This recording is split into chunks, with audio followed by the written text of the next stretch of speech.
আগামী ৯ October Bangladesh Hong Kong ম্যাচকে সামনে রেখে আজ তৃতীয় দিনের মতো ঢাকা জাতীয় স্টেডিয়ামে হয়েছে জামাল জায়ানদের অনুশীলন। গত ২ দিন মিডিয়া সেশন থাকলেও আজ সেটা ছিল না। ক্লোজ ডোর অনুশীলন করছে বাংলাদেশ জাতীয় ফুটবল দল। মাঠে ঢোকার আগে ফুটবলারদের একনজর দেখতে স্টেডিয়ামের গেটে ছিল দর্শকদের উপচে পড়া ভিড়। জামালের সঙ্গে হাত মিলিয়েছেন এক ক্ষুদে দর্শক। পূজার রজালির জন্য সৃষ্ট জ্যামের কারণে জামালদের অনুশীলনে আসতে প্রায় ৩০ মিনিটের মতো দেরি হয়। সবার আগে মাঠে প্রবেশ করেছেন স্প্যানিশ কোচ জ্যাভিয়ার ক্যাব্রেরা। অনুশীলন নিয়ে এবার বেশ সিরিয়াস তিনি।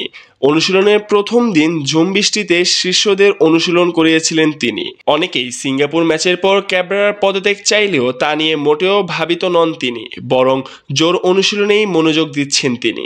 তবে ক্যাব্রেরার জন্য কাজটা কঠিন। ইনজুরিতে আছেন তপু বর্মন, সুমন রেজা, মোহাম্মদ ইব্রাহিম ও আলামিন। হামজা চৌধুরী ও শামিদ সোম এখনও ক্যাম্পে যোগ দেননি। ম্যাচের আর মাত্র সপ্তাহখানেক বাকি। হংকং ম্যাচে জয়ের বিকল্প নেই বাংলাদেশের।